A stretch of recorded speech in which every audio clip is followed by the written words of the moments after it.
at that time again. Here we go. Everyone, welcome to True House Stories. I am Lenny Fontana, coming out of New York City, out of Current Power Records studio. Each and every week, we always host a very special guest. And this is with no exception. Got a great young French producer, DJ, remixer, and I just found out controls a radio station. Okay. He's done records that have rocked the dance floor. He is loved on TrackSource. Loved. They love his music. I've enjoyed his music, playing it. I've gotten some great remixes over the time. He has pseudonyms as Barry and Gibb. And he's done other records that have made him like the Jean Michel record. I say Jean Michel, if I say it correctly. For my French friends, I hate to screw it up. And, you know, he was telling us about the beautiful Juno 106 that he's been making great bass lines with and working out of the last 10 years. And he's got some good, should I say, kilometers under his belt in the world of dance music. And when I mentioned to Seamus Haji last week in our last episode that we're having Mark Lower on, he says, "Oh yeah, I like that guy. He's good. He's done a remix for us on Big Love," or whatever it was. I remember he's so defective. I can't remember exactly word for word, but he did say he enjoyed having work alongside. So you do have a great reputation amongst us old folks. And I have to thank Karen for pushing you into the lineup, because that's Karen's doing. Karen says, "We must have Mark Lower." I says, "I am all for it," because my thing is to bring the new with the old intertwined together. I like to have old and I like to have new, because new is also what we all strive to be, like him. Because I am old, but I'm also new, because today I create a True House Story show that is completely something that has been voided in our community. And I wanted to bring awareness to all of you about some of the artists that you follow and play their music. So I'd like to introduce all the way from, I think it's Lille. Am I correct, Mr. Lord? It is. Lille, France. Lille, little small town, countryside, where they have wine, cheese. They eat fondue and make great records, as you see. Yes. Right. And it's very passionate up there. Because I love playing for the French people. French people are fantastic. Very good, very heartfelt, warm people. As far as, because I guess I'm coming as an artist. I'm not coming as a tourist. Tourists go, "You don't speak our language. You must speak French." No, when I speak, they're like, "No, speak English. It's okay." I go, "No, oui, bonsoir." So I like to say to you, please put your hands together for a warm welcome to Mark Lower. Hello, hello, hello. So thank you for spending your time with us. I know you're supposed to be in New York next month. You were mentioning to us earlier. But before we get to the New York story and all that stuff, you know, I see a guitar and I see a keyboard. And the first question everybody always loves what I ask is, we know you have a mom and you have a dad. Very important, because we know you are made, you are born. So from when you're a young man, young child, to growing up, grade school, how does music find you, or you find music? What was the ingredients to that? Well, the fun thing is that none of my parents were into music. I mean, not professionally anyway. My mom's heart surgery nurse, if that makes sense. She's working in heart surgery, and my father is a hairdresser. So there was just a lot of music going on in the house and in the car all the time.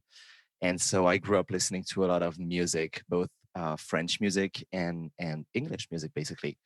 And I grew up mainly listening to Madonna's music, because my mother was a huge, she still is a huge Madonna fan. So I was born in 95, and one of my mother's favorite Madonna record is Ray of Light, and it came out in 98. And so I grew up listening to Ray of Light, basically. So I am now a huge Madonna fan as well. And there we go. I got into music that way, and I basically love like any kind of music. Um, I'm interested in all kinds of music.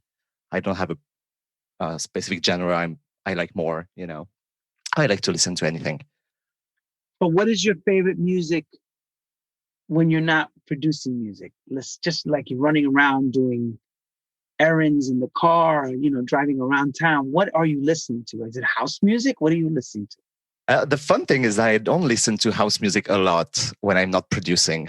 I mean, when I'm looking for new tracks for DJ sets, of course I am, but not in my everyday life. I'm more listening to like pop records, and depends on my mood basically.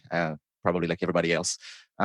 This week I've been listening to a Canadian artist that sings in French, and his new album came out last week, and it's amazing. And so I've been playing this all week long because I just like it a lot. So, do you have any formal musical training as far as guitar or piano training, any kind of that stuff? I learned a little bit guitar and drums when I was little, but I quit really quickly, and so that's it. I mean, I just do everything by ear, Okay, and that's that's good. it. That's awesome. Yeah, So you the music actually lesson, it was did. boring for me. Oh, was boring. So Yeah. explain what you mean by ear, because people, heard that terminology. I know what that means, of course, but you go in front of the keyboard and you just you start playing like Liberace. I mean, how does that work? No, of course not. I mean, I'm not Mozart or Beethoven or something, you know. But I don't know. I don't know how we can explain that. Explain that. It's like I know what I'm doing in some weird way. You know, I don't know how to explain that. It's So you just hear a vocal and you can immediately tune in and just start playing the keyboard and know exactly what sounds right. no. Just I'm gonna have to search a little bit. You know, it takes me a little bit longer than a usual musician to like find melodies and find the perfect chords progression or something, you know. But this is something I like to do. I like to like search, you know. You never know what you can come up with. to figure out how to sequence, and I'm gonna guess you're working with live Ableton Live or Logic. Yeah, Should I logic. guess that? Okay. So are you self-taught or did you do some classes for this? What was the end game for you to become specialized in this? So I'm gonna have to go way back to when I started playing records. I started playing records in 2007 or six, and I was 11 or 12 years old when I started playing records in my bedroom because I had just bought the uh, turntables of one of my cousin. He was kind of a bedroom DJ, and he had a little record collection, and he had the turntables and everything, and I was just so intrigued by it. And so when he didn't want to DJ anymore, I bought his gear, and I just started like learning by myself in my bedroom how to play records. And the same year, my parents met someone who was a resident DJ in a club right here in the north of France. And he quickly proposed me to teach me basically and make me improve my mixing. And that's how I started playing records. And pretty quickly, like a year on, probably early 2008, I started playing in small clubs and bars in the north of France. So everything was pretty legal because we made sure everything was legal because I was 11 or 12 years old, and I wasn't supposed to be in clubs and bars at that age, you know, and I was going there to play. And during one of my first gigs, I opened for another DJ who was pretty famous in the north of France. His name is Thomas, and I was warming up for him, and I knew him just by name. Like I knew he was this big DJ from south of Belgium. He was playing in this huge club called the Zoo Club, and I just knew him by So name. the Zo Club, what kind of music were they playing in this club? they were playing like real house music. Real House? Yeah, house No music. commercial top 40 No, pop. absolutely no. No, people were going there on Sunday nights for house music parties. Okay. And he was that kind of guy who and he still is. I mean, he's not dead, so he still is. He was always looking for new tracks every week, and he was running a record shop as well. So he always had these latest promos and records, and he was playing new music every Sunday, and people were going there for that. And so I opened for him during a gig, and we didn't know each other. I was just playing and Okay. So let looking me at the ask this crowd. question. Let me ask Yeah. this question. Describe what the club looked like for the opening. This is a big room for you, right? To play. So you're going in this place. Describe the whole thing. You're preparing for the gig. What was going through your mind? All that good stuff as a DJ. I can remember I was really stressed out because it was one of my first real gigs. I was 12 years old. I wasn't supposed to be there. And some people from my family were there, some friends were there. And basically, most of the people there never heard about me at the time. And they were like, what the fuck is a 12-year-old doing here? Basically. And I was just with my fly case with full of vinyls because I was playing vinyls only at the time. And I was just there. I had someone carrying my vinyl case with me because it was super heavy. You know, You it have was cool so cool. parents. You have really Yeah, cool parents. Let me tell you, you have very cool I know parents. that. Go And ahead. so, yeah. And so people were looking at me like I was an alien, you know. And then I started playing, and I was really like making sure the people were having the best time, and you know, trying So to before I even get to that part, picking up the needle, were you shaking? All that feeling, absolutely. you know. Yeah, I was super stressed out. I was. And Did so you I make any started. mistakes with the volume controls or anything like that? I don't remember that because honestly, I don't remember. Probably that happened. That probably happened, but you know, it still happens sometimes now. So, you know, we're human. We're humans. So, Yeah, but at 12 years old, this is a moment of like you're going on a stage, doing a performance, playing on the piano. It's the same feeling. You're stressed. yeah. Everyone's watching you. Why is this kid here? What is he doing? They're looking at you, and you're looking at everybody with fear. You want to do the best you can do. And your mom and dad have all this excitement. They're all happy. All the friends are there, and then you play.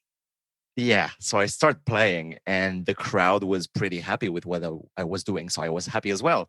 And then I saw this guy Thomas come behind me, and he was like sitting on the left, and I can remember that really clearly, like it was yesterday.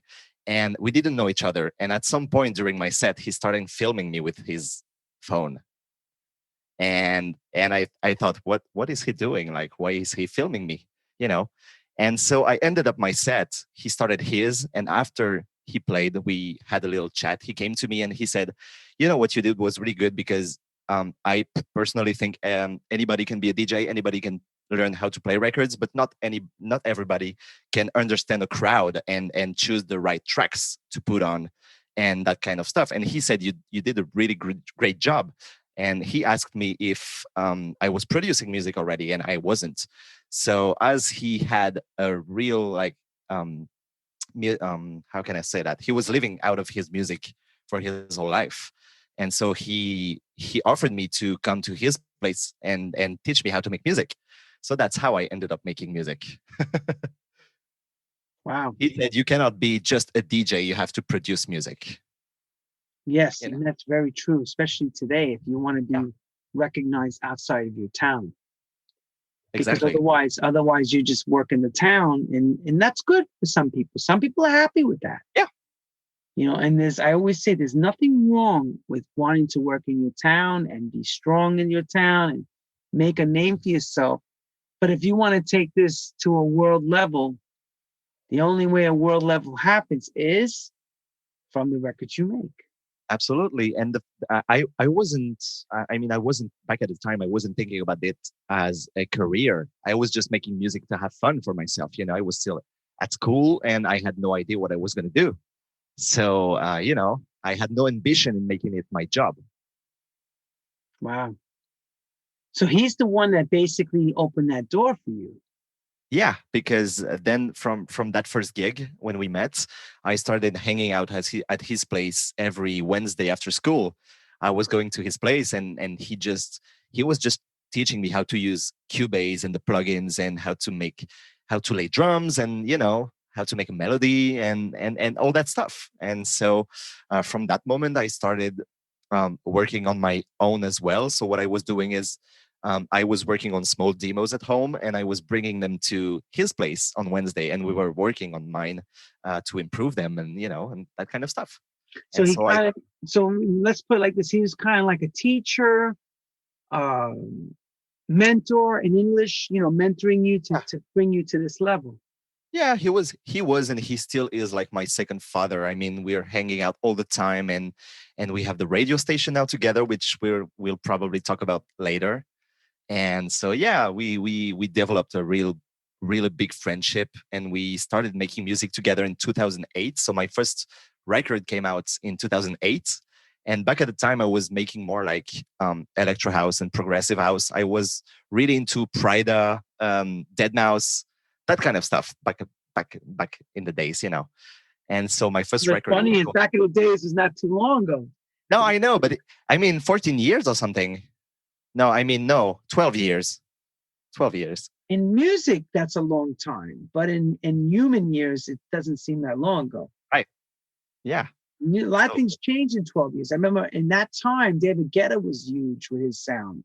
Calvin Harris, all those acts coming yeah. out of the EDM slash, I'm not gonna say progressive house, but EDM was really the sound of everywhere, and the music that we like or enjoy was really underground at that time, very underground, because most of the European clubs, and including in France, I knew electro was huge because in France it was all over the charts, all over the radio charts. I was talking to the record labels at that time. They're like, "Well, we're into the Dutch DJs. You know, Yeah. that's what they were looking for to get records from. They weren't looking for an American sounding house record. That like sound like, no, that's old. We're looking for this now." So you started in the field of electronic house, electro. Did you really love it? What was Yeah. your feeling about it at the time? I really loved it. I mean, I still love like Eric Prydz productions. I think it's way beyond some other producers. He's just, I mean, I love his music. For example, Eric Prydz, Prida, Cyrus D, all the aliases he has. I still think it What sounds about amazing. what about Wolfgang Gartner and those I guys? remember that guy. Yeah, I was Wolfgang, actually influenced by him. Yeah. Yeah. Wolfgang Gartner, and then there was some other people I remember hearing coming out. I was He paying was, attention very closely to what was going on. yeah, Wolfgang Gartner was making this kind of glitchy electro house stuff. It was weird, but it was cool at the same time. Right. It had a clicky sound to it, if I remember correctly.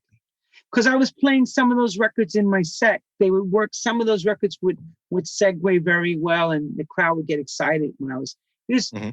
I always say when you play the part of the DJ and you're brought into a club around the world, they expect you to perform at your best and to turn the crowd out. It's Yeah, not always about education. You also have to make people happy. absolutely. So I have to say, there's one record I remember Pride I had around that. Because I was playing at that same time you're talking, I was the resident space in Ibiza. So Uh-huh. I was playing in the old terrace, but the old terrace was covered at that point. Um, and I was playing some of those records from that time. And I remember it very well, crowd going crazy. Like I'll tell you another one that was big. Swedish House Mafia was huge Yeah, at that time. absolutely. So I would assume you were really listening to those guys intently, Yeah. very closely for the ideas or for that spark to get you to your next record, I presume. Hmm. I should say. Yeah. Yeah, absolutely. So yeah, the first record came out in 2008. It was called Under the Spell. It was pressed on vinyl, so it was my first release and first vinyl. So that was something. That was something. Did you press it or did you, what label was this that took care of it? Yeah, no, we actually signed the record with a label we knew from the north of France because, as you probably know, south of Belgium and north of France were really huge for vinyl press plants and electronic music, basically. So we had a lot of vinyl factories around here, and so we had a label that wanted to press the thing on vinyl. So it was amazing, Really? like to have my very first record pressed on vinyl. How'd that feel to have that, to see your name and your product and hear it on that vinyl? It felt, I mean, hearing the track on vinyl wasn't just, I mean, how can I say that? The weirdest thing for me at the time was people actually asking me for an autograph on the vinyl. That was weird. Like I was a 12 years old, a guy just making music to have fun, and I was like signing um, records. That was weird. That was weird. Did you wind up doing more club dates because of that? Did you start getting more nightclub um, calls from around Europe and stuff? Not in Europe, just in France, actually. North of France, especially. Like I probably played all the clubs that were in the area around 2008, 2009. So now we keep on going. This is starting to blow up. Where do you go from here? Where does it take you? So we, with the guy Thomas, whose DJ name is Man of Goodwill, we started making more records together. So we were working as a duo, as Man of Goodwill and Mark Lower. So we had a few records out. Here's the most important part. Wait. Is Mark Lower the show name or Mark Lower your real name? What's my show name?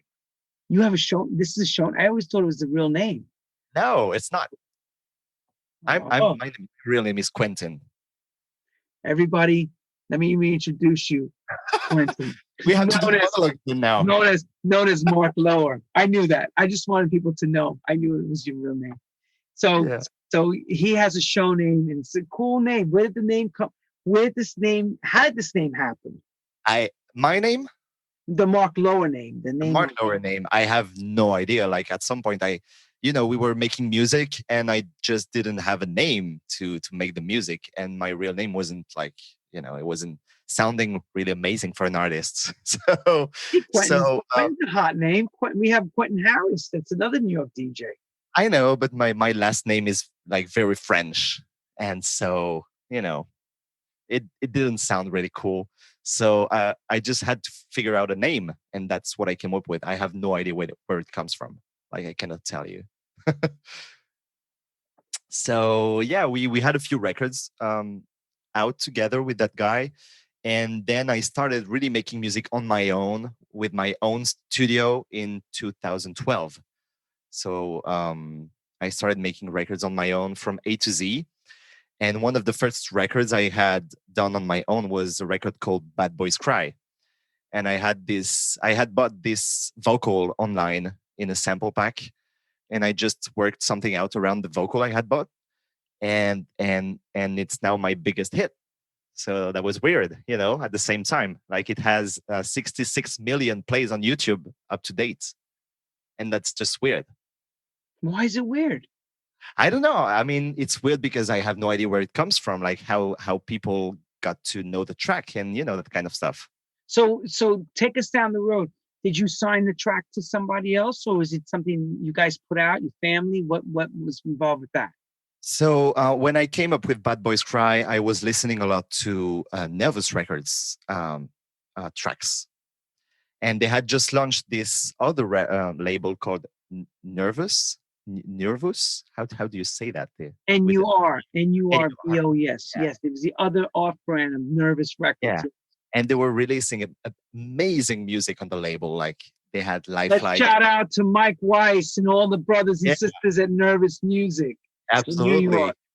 Yes. And so, Andrew, I was Kevin Williams, everybody.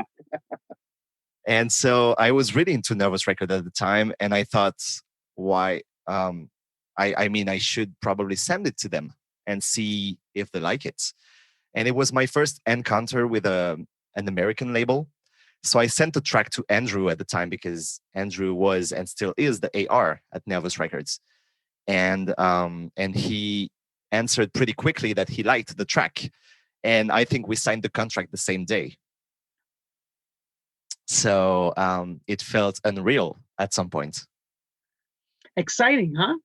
Yeah, yeah. Because I had posted a really short preview of the track on SoundCloud in 2012, late 2012, and people were really like asking me about the track, and I felt like it was a nice track. Like I was really proud of it, really happy about it. Well, let me And ask you something most importantly.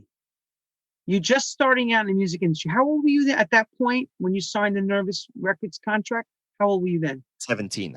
Okay, I know you have a contract. Did anyone professionally, like legally, lawyer-wise, solicitor, look at this contract? Or did you Yeah, sign it? I, I not really. I mean, I had an English teacher in my family, and I asked her to review the contract for me. And because I was actually good with English already, because I've always been interested in the English language, and when I was little, I was always like trying to find out what the lyrics meant of the songs I was listening to. So I was already speaking English pretty well, if I may say. So everything I sent to Nervous Records, I sent it by myself, like the emails and stuff, and so it was So funny. It was funny. technically, at 17, Yeah. the contract is not binding. That's why I ask you. Yeah. I know, but it was my first. I hear Uh, you. It's exciting. Everybody's yeah, asking the same questions. Was he legal enough to sign the contract? I'm thinking the same thing because I'm listening to you talk about your age. yeah, When not trying to get anybody in trouble, I'm just talking now about a real legal moment because you're still under 18. You're from Europe. It's yeah, exciting. It's an American label.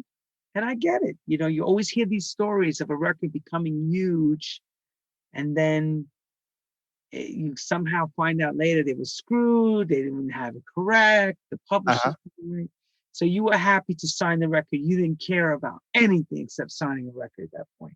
Yeah, absolutely. And yeah, I mean, and it was out in April 2013, and the record kind of blew out. Like it was signed to Nervous first, and then Head Candy wanted to sign it for some See what I'm compilation. saying? See You what I'm know, saying? Here we and it, go. Head yeah. Candy, Ministry of Sound, they're all coming for the record. Go ahead. Yeah, but I was 18 at June 2013. So Right, but you're still underage when you signed the contract. Shame on yeah, you. I know. But Shame, shame. this is the best thing that happened to me. You Oh know. yeah, no, it's great. It's a So fantastic story. you know, and I developed a real friendship with the guys from Nervous Records, and they've been kind of my home label for as long as 2013 now. Listen, the label has a great reputation. I've worked with Michael Weiss over the years on records and stuff. And that's Louis Vega's Yeah. lawyer.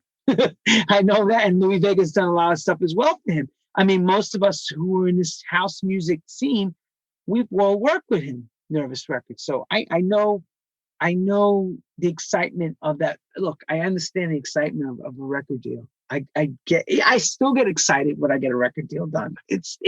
It's another like having a baby and giving the baby to the next people to take care of it, make it grow, get big and tall, and become rich. That's the key. We all hope for these children of these records, and they keep constantly bringing back royalty. We hope so, or if it's not necessarily the royalty side, but at least you can DJ gig all over the world from it, which is another bonus. Exactly. And So your life that's now, Head from Candy comes. Go ahead, take us on the trip. Go ahead. yeah, Head Candy comes, and we went on some various compilations for Head Candy and other labels. And at some point, it started playing on some radios as well. And we have no idea how, but the track ended up on a YouTube channel that wasn't super huge at the time, but they uploaded the track. They asked us if they could upload the track, and then pretty quickly, we have no idea how, but people found out about the track, and it started growing and growing on YouTube. And as I was saying earlier, it has now 66 million plays, which is, I mean, I have no idea how it, you know, how it happened. That's Maybe crazy. because it's good. Maybe because it's good, That's usually or always help. maybe the YouTube channel that uploaded the track put a naked girl on the screen for the track. Maybe that's why. Porn, say you mean porn music. You mean this is you making music for porn now? That's great. So you I actually don't know if it's porn music, but you never know. You never know. listen. We What always am I need more. saying? Come on. We always need Look what you more make me porn say. music. Listen, everybody, we always need more porn music. You know that. And Mark's over here making you that kind of music. So when you're watching those dirty pictures, you can hear his good music, his sweet, sensual, loving music behind it. So, you know, okay. So the feeling of let's ask the next question. This is really important. How did it feel hearing this music on the radio that you were making? All these places that you never heard your music before and seeing it written about. What's that feeling like? It felt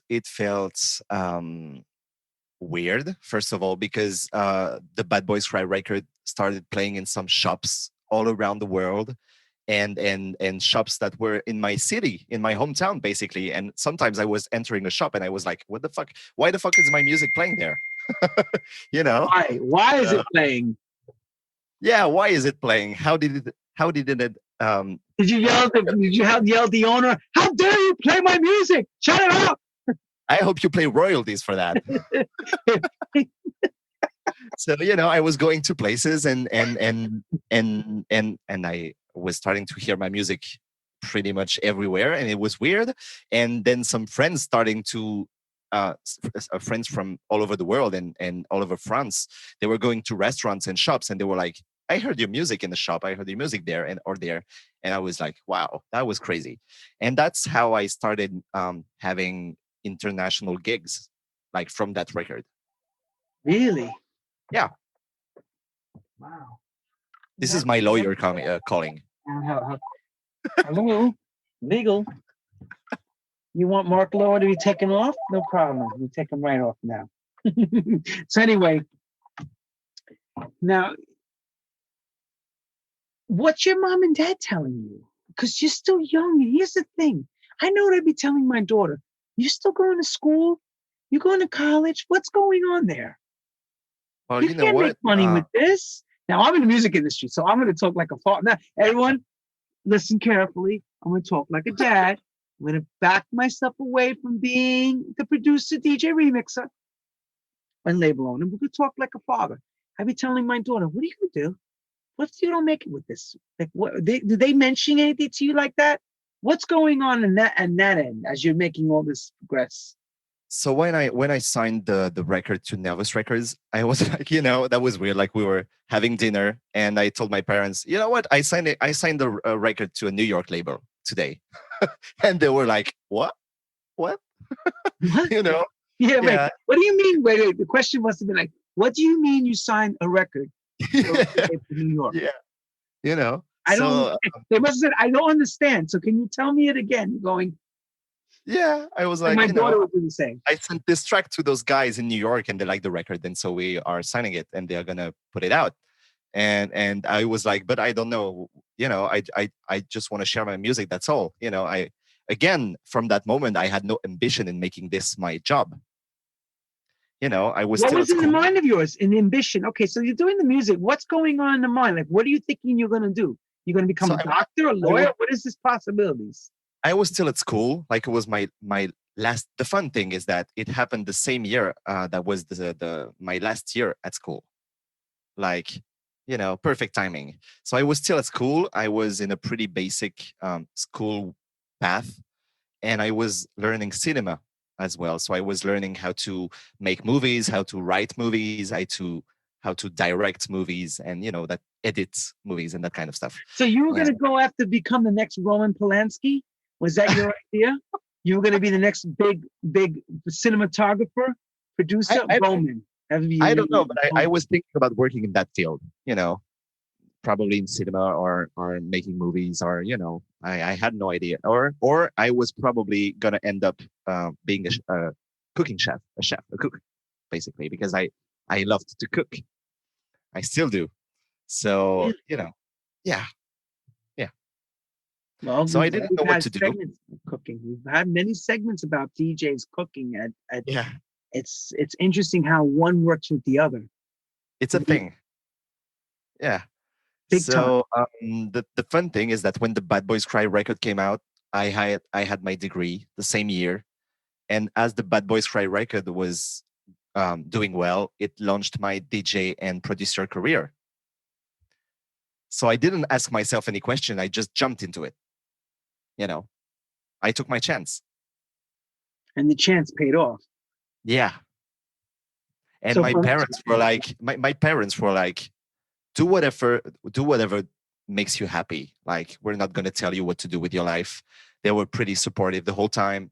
Probably they were scared, as well, but they didn't tell me, you know, big time, they they were didn't tell scared me. because I'm scared right now just listening I'm to this sure. story.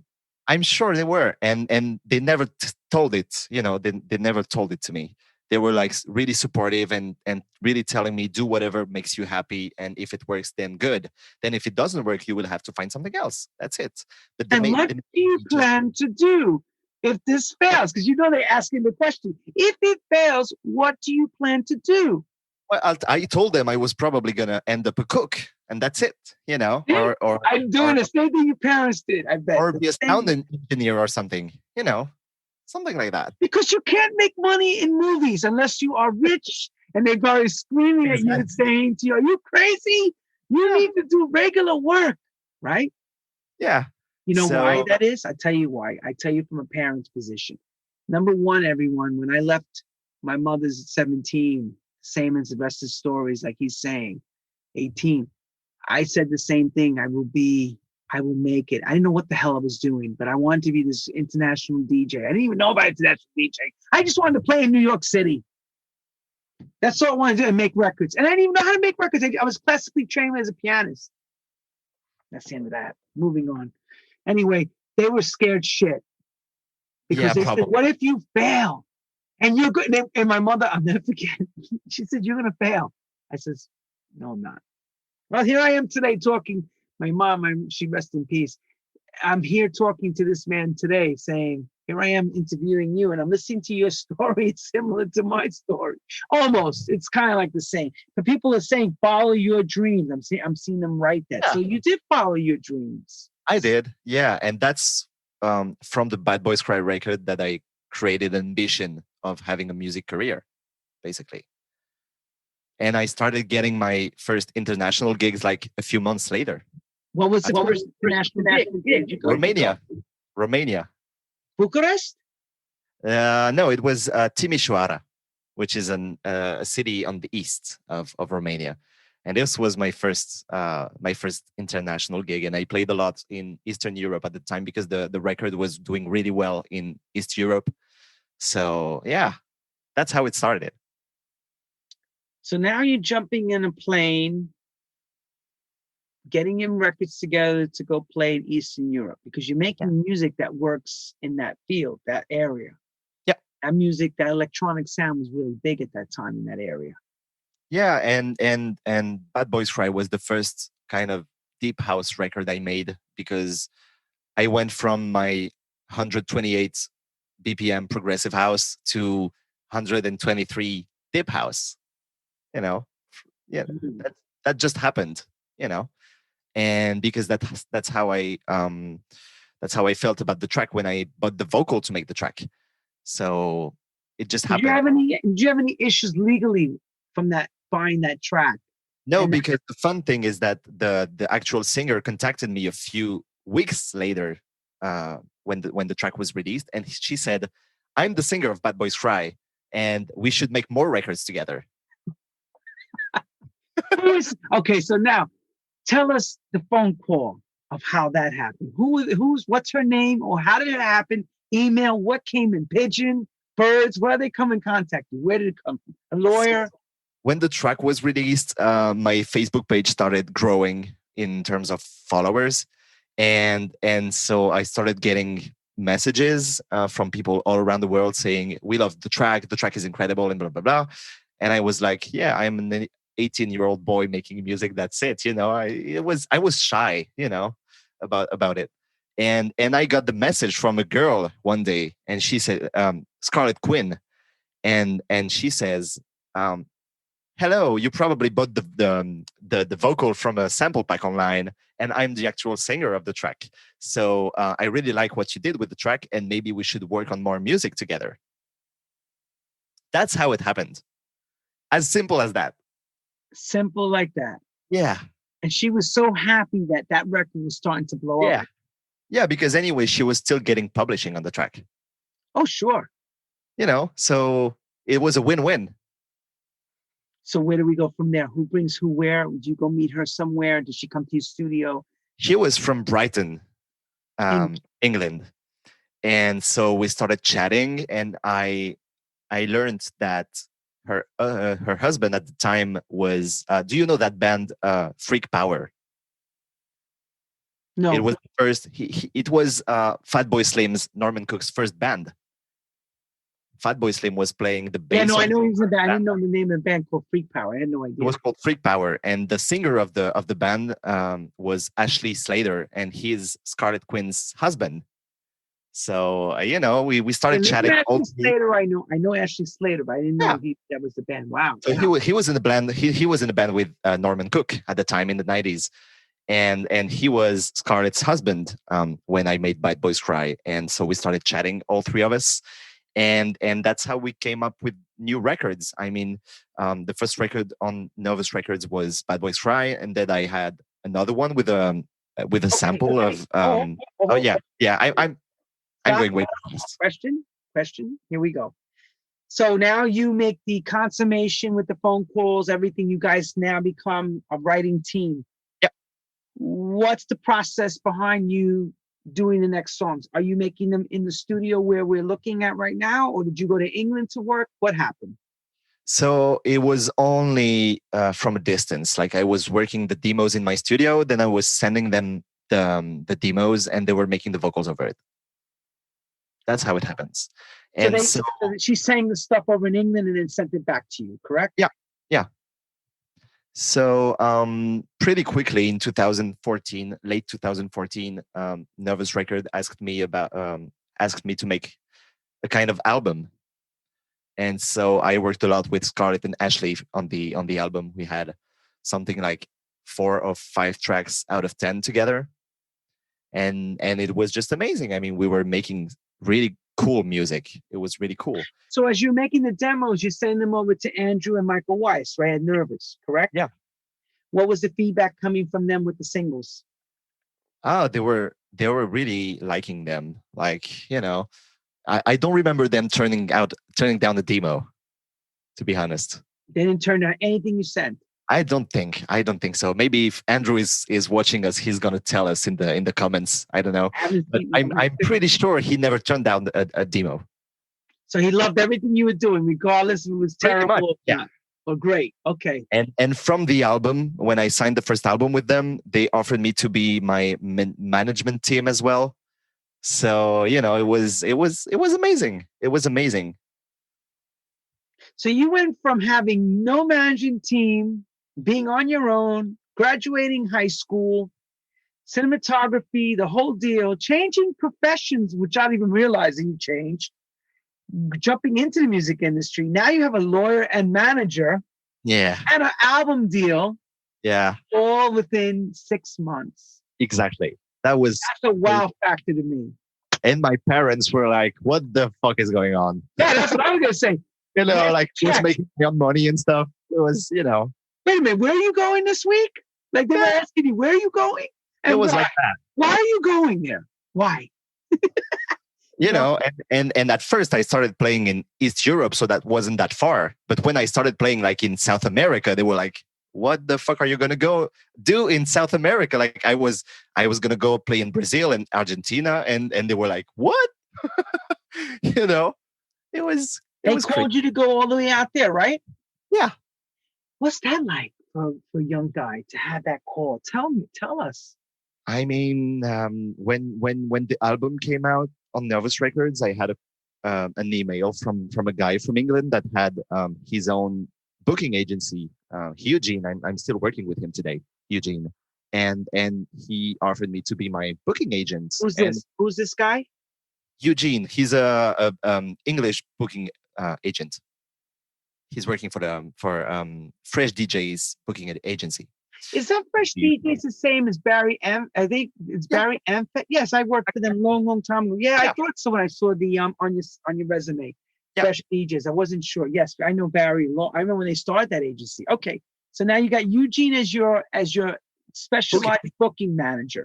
Yeah. Yes, And so he yeah, and rings you. He rings you up. yeah, and he says you're gonna go play 2 gigs in Brazil. You're going to go play, Yeah, which because the means deal you had was no it choice. was made. You're going. You got to Yeah, go. the deal was made, and I was like, okay, I never went to South America before, and I'm gonna go on my own to play music, and that's just that's I wasn't real. I mean, I still don't realize today how everything Now happened. put Like, yourself in your mom and dad's position. Listen to this now carefully. Everyone's probably wondering the same thing. You I tell can your you mom know, and dad, you tell your mom and dad, wait, you tell your mom and dad, I'm going to go play in Brazil and Argentina as a DJ. yeah, If you were your father, would you be scared for your son? Think about that for a second. probably, Because what probably, the yeah. job of a parent is, especially you have never really left Eastern Europe, France area, to go 6,000 miles away to a place that everybody knows Brazil's very dangerous. It's very Hmm. dangerous because you go down the one wrong block. Yeah, I remember this. I was in Florianopoli. I played in Rio, in Sao Paulo, and they would tell me, Lenny, don't go without us. Please wait till we come to the hotel to come and get you, and we'll all go out together. Because if you go down the wrong street, first of all, they know you're not Brazilian. I look at you, you're not Portuguese. So that's number one. You don't look Portuguese. You look like you're not from Brazil. Same with me. I don't look Portuguese, so you stand out. So you're down a wrong block. You can get killed. And they would always worry. And I would be like, no, I just wait. But I can what understand. when was that? Like your gigs in Brazil? Oh, I went through the 90s. I went through the 2000s. I used to play a club called Disco. I played in the Green same, Valley. yeah, Green Valley. I played. I played at Green Valley as well. Yeah. Beautiful. Open air. That was amazing. Green Valley is still up to that day. It's still my number one gig. Like it was insane.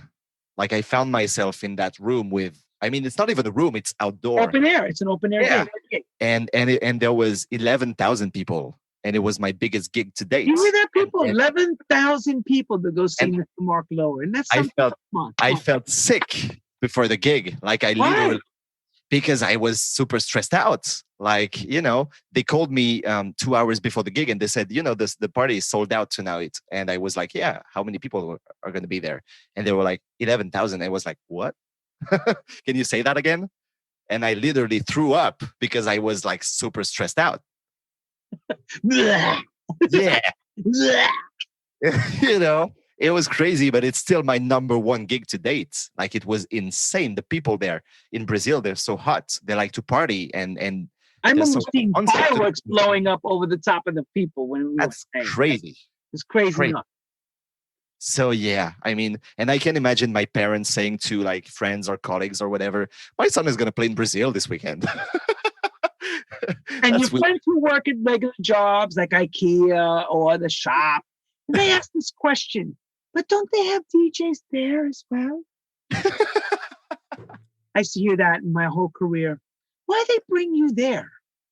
Don't they have plenty of DJs? They just want me. People never understood. Nobody can understand why they would bring someone across the ocean to play. But there's a reason why. Because I was explaining to them, you made records. People made you famous because of those records. They wanted to have you as the artist to play your records and play the set. And thank you for playing for them. The job was never the problem. It was getting there and getting home was always a job for me. Always a job. The flights, the hotels, the cars, the aggravation, the stress. It's never the DJ gig. DJ gig is always fun. Unless you work with a because stupid person. people don't see the other aspect of the DJ job. Like they only see, people are always telling me, "You're paid to have fun," and I'm like, "Yeah, at some point I am, but don't forget that I'm all alone all the time. Like when I'm on the plane, I'm alone. When I'm That's a in the good point. car, I'm, That's a good point. you I'm going to know, ask that question you're now. you're you're always alone, because Did you you meet some people, of course, but that's not necessarily people that you're gonna end up friends with. did you see the Avicii documentary, Avicii? The one they Yeah, did? yeah, Did you know it was anything about heartbreaking. him? Right. It was pretty heartbreaking, right? Sad. Yes, People don't understand when they say we're alone. They think no, it's all glamour. Can you, tell them what your night is like going from leaving your house, getting to the airplane and going? What's it like for you? What are you doing besides the gig? We know the gig is fun. The lights yeah, are on. But what's everything up to the gig and getting home? What's that like? it's right now I'm used to it, so that's different. But at first, I really felt alone. Like when I was ending up in hotels and in airports and stuff, I was always on my phone, checking on friends and calling my parents, and I was really feeling alone. Now I'm used to it, so it's different. But still, sometimes I still feel alone at some points. Is it dangerous to say that things happen when you're alone? Or you have good control of your situation? Are you able to deal? Because I know some guys who get very depressed when they were on their own for too long. Um, you know what? Like Um, Avicii showed that depression was unreal. I couldn't believe it. yeah, yeah, yeah. It was crazy. It was crazy. I wasn't ready for it. I'll be honest, looking at it from a DJ, I said, wow, I never realized this guy was that depressed and meanwhile, he played how many thousands of gigs? They had him every night somewhere, but yet he hated every minute of it. Yeah, that's crazy, crazy. But yeah, I don't know. I got used to it. Maybe it's gonna be different when the whole COVID thing is over, and the gigs are starting to come back because when I started like my international gigs, I had my girlfriend and we spent 8 years together, and we broke up last year. And so when I was going on gigs, I was always on the phone with her. Now I don't have anybody to be on the phone with, you know. Yeah, So but it's you're such probably a gonna be sweet weird. looking guy. You're a good looking guy. I bet all the women must love you at the I gigs. know. Thank you. everybody have these crazy ideas that that there'd be these big parties going on behind the scenes. You could do the parties, but you have to do the drugs. And if you don't Yeah, do the exactly. drugs, then it's a hardship. It's hard. That's mainly what my parents were afraid of. When I started, they were afraid of alcohol and drugs and sleepless nights and that kind of stuff. But the thing is that I never drank alcohol. I never had drug and never did drugs. Um, and it was just about the music, you know. And my parents quickly understood that I was just doing this for the music and nothing else. Right. And So they, they felt so the confidence of having all their trust that you were playing the part of the good guy. Mhm. You weren't going to make stupid decisions under an alcohol or drug and moment in your mind. Yeah, Because I've been around enough stuff in my time, and I watch everybody around me doing everything, and I'd be just shaking my head, going, "This is not going to go well. yeah. This is not going to go well later," and it never really does. And some I of my saw friends became drug addicts from it, really bad. I saw some really big names like wasted on coke or some other stuff, and they were making fools of themselves. And I was like, I don't want to end up like this, you know. Yeah, I don't blame So, you. I don't blame you. I was opening for big names like in Brazil or something, and the promoters at the end of the night they were coming to me and saying maybe you should have been the headliner because your set was way better than the coke head that played after you, you know. The cokehead sucked. Coke head, yeah. La coquina. Yeah, but they were headliners. They were supposed to make the crowd happy, and they were not because of the drugs. But yet they'll book him again. You know why? Because they bring 10,900 people there. You're Even right. sucked. Yeah. Don't ever forget that. People realize something. This is a business. The Mm. guy could suck Yeah. big time. I've told you, okay, let me clarify this and clear this fallacy up. I get these phone calls. Yo, man, I'm better than this guy. I can blow the doors off this guy. I'm great. Yes, you can. But here's the difference. Can you fill the room just by putting your name on the marquee? Let me clarify that one more time. Can you fill the room with your name? Done. Yeah. I always get silence, just like what you're doing right now. Yeah, you're right. So I'm not saying that I'm the greatest, people, because I've heard people say great stuff about me, how horrible I mix. Oh, I've heard everything. I can't mix two eggs and make scrambled eggs. I just go like this. All right now. But when I get behind those turntables, it's me, baby. It's me. And I do what I do, as Mark does what he does, Louis Vega does what he does, Dave Miles does what he does, Carl Cox does what he does, and we all do what we do, which makes us different. Yeah. But that's a great analogy that you said.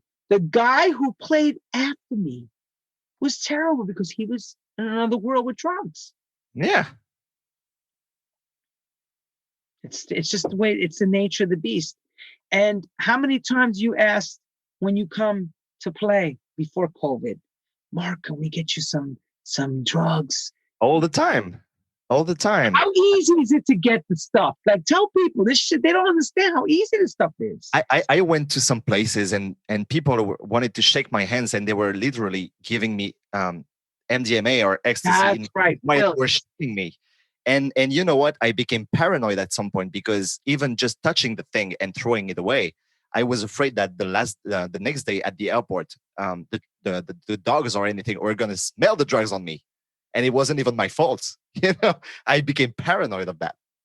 I used to worry about my records, somebody putting something inside my boxes. So before I got to the airport, I would always pull my records out and shake my cases because I was always afraid that I was going to have some sort of shit, ecstasy pill or some crap in there. Because people are so excited to want to give you something. Yeah. I don't need to have anything, people. Take your shit back.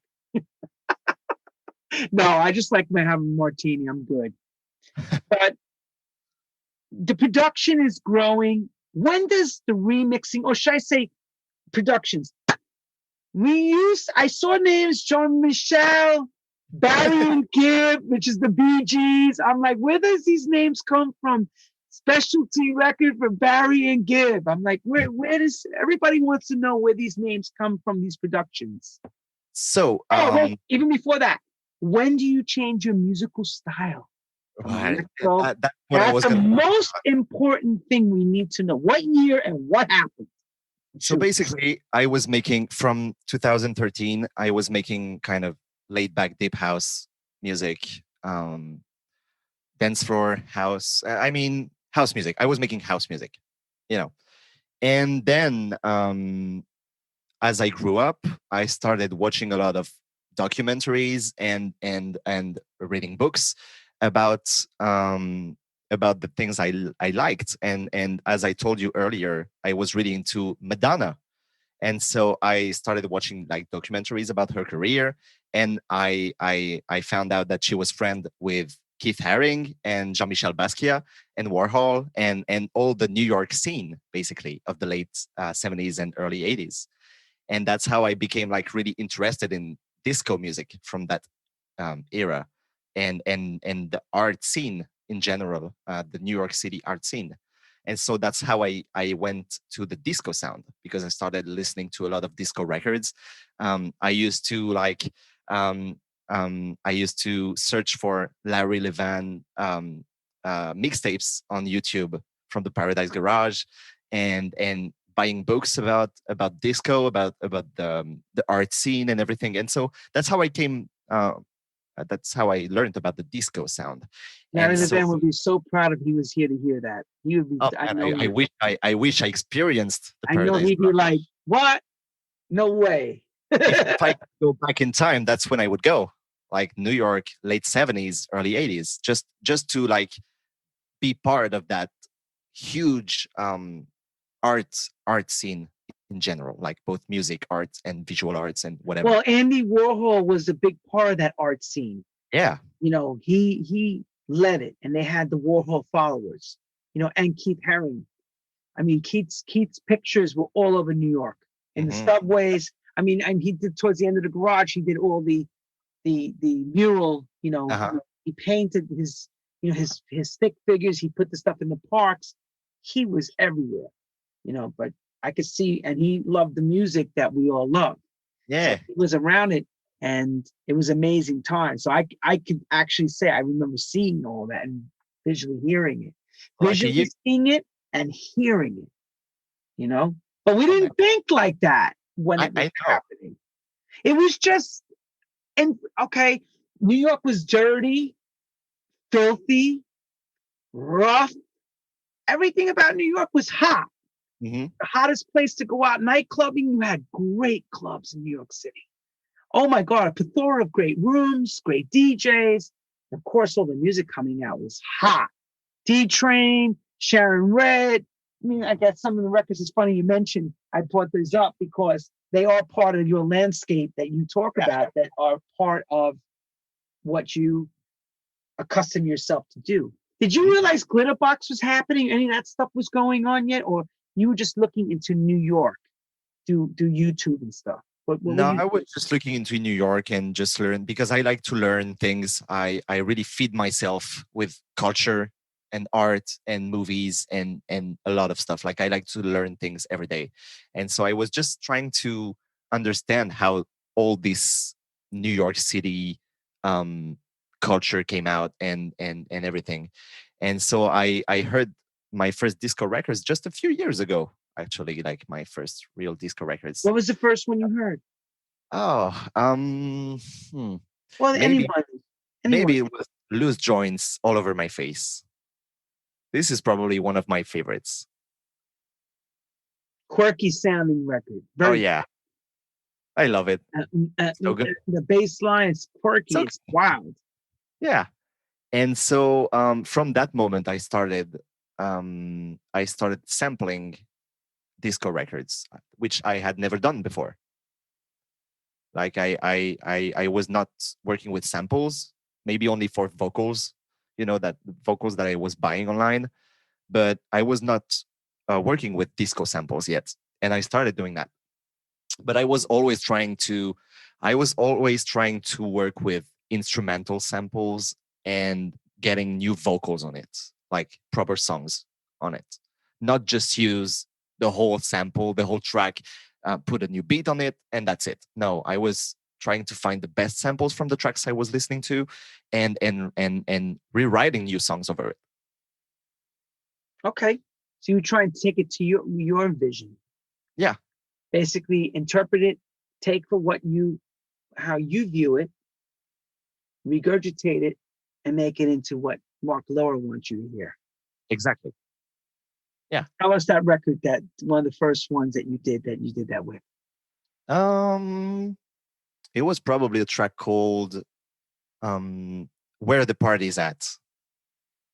It has this Fly Robin Fly sample, the piano sample from Fly Robin Fly. Silver Connection. Yeah. And I had Fly Robin Fly, up to the sky. Yeah. And I was just using the bass line of the track. So good. I mean, it's super good. And so I had this sample ID, so I worked with it, and I had my friend Ashley, which we mentioned earlier, and I sent it to him, and I said, Ashley, can you please make me a vocal talking about Studio 54? Like, can you talk about the people going out at Studio 54, all the famous people going out, and he came out with this great, deep vocal, which he has, and it's that's what the track talks about, basically. What made you say Studio 54? What? Because again, here we are. We're just discovering disco. What made you go that way? I don't know. I think I bought a book at the time about Studio 54, and when I saw the pictures, and it looked insane. Like I wanted to be there. And you know, I don't know. So there were a lot of people at the time when the club was open. They couldn't get in. Yeah, I know that. I learned about that. That was a problem with that club. Not everybody got in. I remember Grace Jones telling a story on Jimmy Fallon a few months ago. Maybe it was last year when she released her latest book, her biography, and she was telling that story about how she had invited Niles Rodgers at the Studio 54 opening, and he got turned down. And he was invited by Grace Jones. And I thought it was an amazing story. And that's the night he went back to his place and wrote "Freak Out." And the first vocal, the first lyrics of the track with the guitar riff were "fuck off," because he couldn't get in. I mean, that's the kind of story I like to hear, you know. Let me share something with everybody. You guys, you know Frankie Knuckles? You remember that name? Yeah, of course. Okay, so here I am playing in Miami Beach during Winter Music Conference. It's around, I think it was 1999. And Frankie went up to the door. It was a Strictly Rhythm. I think it was our 10th anniversary Strictly Rhythm party. I was playing for that party. I heard someone come up to me and say to me, Frankie's at the front door and they're not letting him in. You imagine that? Frankie Knuckles in 1999, they're telling him you can't come in the club. You imagine that, everybody. How you like that? Frankie was here, he'd tell you. I'll never forget when I saw Frankie later, he's like, girl, they wouldn't let me in that room. I was coming to see you. I went, what? I thought it was a joke when somebody came to me and said, Frankie's outside. I couldn't leave the DJ booth. 1,000 people in front of me, whatever, 1,200 people. I couldn't go run to go. I would have ran out if it wasn't Winter Music Conference to go grab him. And I was just like, even people who are DJ celebrities have been turned away from nightclubs. Miami Beach was known for that. Yep. I got turned away from a club. Frankie Knuckles got turned away. Everybody's going, what? Frankie Knuckles, put that in writing. I remember it was at the Strictly Rhythm 10th anniversary. I was playing that set and I got the word back that he couldn't get in. Yep. That's crazy. So That's that crazy. And hey, listen, we weren't playing at no Studio 54. We weren't even playing at any hot spot in Miami. But security people think they got that kind of power and have that think they just out. So there you go. I don't know if you know what he was wearing or whatever. I don't even know, but I do remember.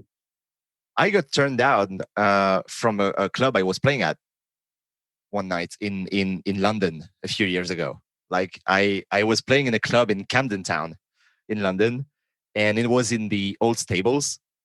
And I went there with a few London friends of mine. And so we got to the entrance and the guy says, you cannot get in. And I was like, yeah, but I'm coming to play. Like the flyer was just behind him with my picture on it. And I was like, I'm Mark Lower. Can you see that? Like I had the glasses and everything. You're not getting up tonight, mate. Yeah. And I was like, okay, well, you're going to tell that to the promoter then, because, you have to let me in. I have to play. Fuck all. You ain't getting in here, mate. It was crazy. What happened to me in New York City? It went on for 20 minutes and my friends had to get the promoter to come and get me. That was something. So yeah, that's how I got to the disco sound, to answer the question you asked earlier. Are you sorry you ever found disco? What? Are you ever sorry that you changed your sound from the electronic to the disco? No, because I think now, and especially with the new album that's going to come out next year, I found something in between. Like I really found the sound I was looking for. It has both the disco influences I like, and the Mark Lower signature sound. It has both, and I'm so proud and really happy about what I'm doing right now. So if you were writing a description of this album, what would you say that this album is containing? What was some of the things that you were going after when you were sitting down to produce this album? Right. The new album? So Yes. the idea for the new album started growing inside my head last year, probably in September, because I had just broke up with my girlfriend at the time, and I felt, I don't know, for the 8 years we were together, I wasn't doing anything but dance floor music. I was happy in my life, and all I wanted was to make people dance. So I was making dance records, and music that made people dance. And when we broke up, I just felt like I had to do something else. Like, I don't know. So I started thinking about making the album last September, and I wasn't able to do anything from September to March this year because I was in such a dark place in my mind that I wasn't able to make music. Like I was really scared about my mental health at some point. And when the lockdown happened in France in March, I had to find something to do with my days.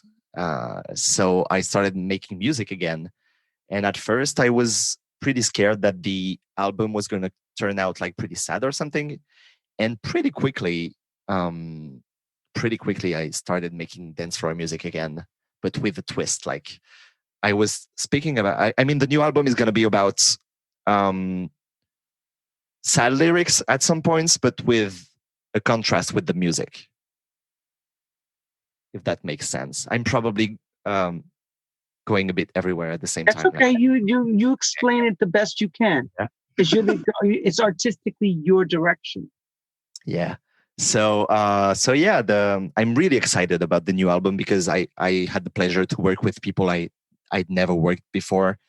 Like during the lockdown, I started chatting online with this guy Lefty, who's a New York producer, and I was like, man, I love your music. Like I really love what you're doing, and he says we have to make something together, and I was like, yeah, sure. So we started looking in our demos we had together, and we started working on the track.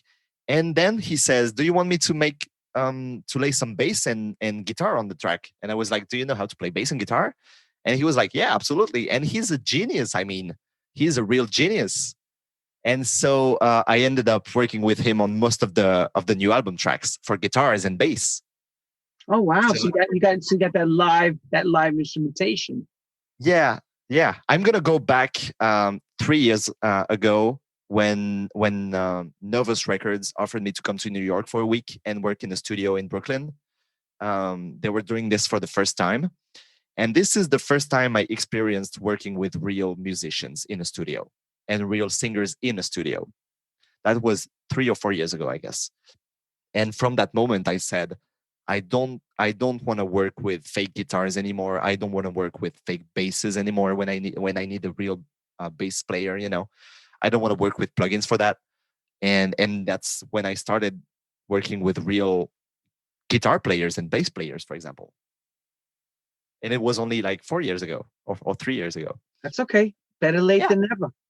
exactly. And so for the new album, it's gonna go from I went um, I went out of my usual comfort zone for the album. Like I made the opening track is a like a pop song. Like, do you know this band Parcells? It's an Australian band. No, I don't know them. It's super good. It's called Parcells, and they're this 6 or 7 people band from Mhm. Australia, and they're making music with. I mean, they're produced by the Daft Punk, and they make this amazing funk music from today. From you know, it doesn't sound like old funk. It sounds like funk from today, and they're amazing. And they were, for example, my inspiration for my influence for the opening track of the album. Also, I started working with slower BPMs. The opening track, for example, is 104 BPM, and I was used to make music for the dance floor, so 120 or 23. So I really started going out of my comfort zone with the So you album. started making more emotional, down tempo sounding music that people can enjoy in their comforts of their home. I, Well, yeah, and I think the lockdown got me into that direct. direction as well, because I thought, when are people going to be able to go to clubs again? I have no idea. So maybe they want to enjoy the album at home as well. If they want to dance, they can. But if they just want to sit and listen to the album, then they can as well. Awesome. That's how I view the album. Also, before my breakup, I wasn't paying attention to. I mean, I was, but not in the same way. I wasn't paying attention of what the singers were singing about. Like, I was just letting them do their thing, you know.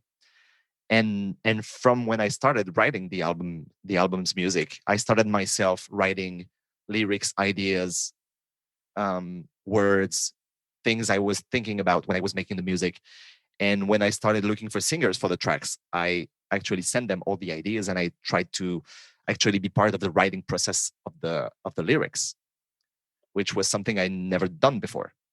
So, it's funny, I'm thinking about this just now, but do you realize, because you're being French, your ethnicity, your background, do you know some of the best producers came out of France in disco? Do you know that? Yeah. Yeah. I mean, yeah. The French touch was huge. Constantinos, and there's a lot of Don Ray. The leaves are falling down. The sky is crying. Those are all French disco records. Yeah. Incredible. You're looking into New York, but here we are in France. Yeah, France that's true. has its own French legacy into disco music. That's true. So yeah, today you're one of the young French DJs now doing it. It's amazing. It's a wonderful experience to hear this. It's great. Yeah. So I'm really excited about the new album and how it's going to turn out. Really excited about it. So speaking on the album, who does all the marketing and promotion social media wise? Do you do that yourself? Who handles that for you?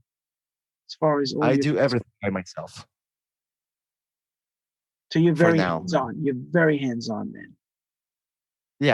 Yeah. And I'm gonna work with Nervous again for the new album, because I mean, we've been working together a long time now, and things are going well with them. And I'm so happy that the new album is gonna come out on Nervous as well. We're actually planning the release of the first single right now. When is that jotted to drop? When are we talking about that? I don't know when it's gonna be out. Probably before the end of the year. But yeah, and the first single is going to be a song I did with a French singer that actually lives in New York, Adeline. Have you heard of her? Adeline? Adeline. No, she's based in Brooklyn. She's actually Parisian, and she's been living in New York for, I think, 12 years or something. And she's just amazing. She made music with J. Criv, actually, that you have on the show next week, right? Yes, I'll be asking J. Criv about it as well now. Yeah, and she's been working with Jason a lot over the years, and she has just this amazing voice. And when I had the track, I knew I wanted her on the track. And so that's the first track. That was my next question. Do you like more of the younger, softer sound than the big diva New York sound? I like both of them. Depends on the track I'm working on. Like the album's gonna have 10 tracks, and it's 10 different singers. You have all kinds of singers on that album, for example. 10 singles are coming out from this album? No, we have 10 tracks on the album. No, I'm saying 10 singles, meaning, are they also going to press vinyl, or is it just going to be digital? I would love to press a vinyl. I have to talk to Nervous about that. See, they could be okay, because they got to shell out the money. They got to put that money up, baby. Yeah. I guess they'll wait to see, because that seems to be the thing now. Everybody wants vinyl. I get that constant question: can I get vinyl? I don't know. I you know what? It's like thinking about pressing vinyl. It's like, are you serious? I don't even want to do it. I don't want to do it. Too much work. It used to be fun. Gee, look, there was a time in musical history when a promotion was done and we gave out 1,000 free copies, between 500 and 1,000 12-inch as promotion. Uh-huh. Now people tell me they sell 300, 400, 500 maximum. Yeah. It's like I know the numbers will never be what they were, but it's nice to hear that there is a vinyl market. Yeah, absolutely. I still buy vinyls myself. Like, Are those your original 1200s that you bought from your cousin? no, no. Those are like new ones. I mean, not new ones, but I bought them later on. Yeah.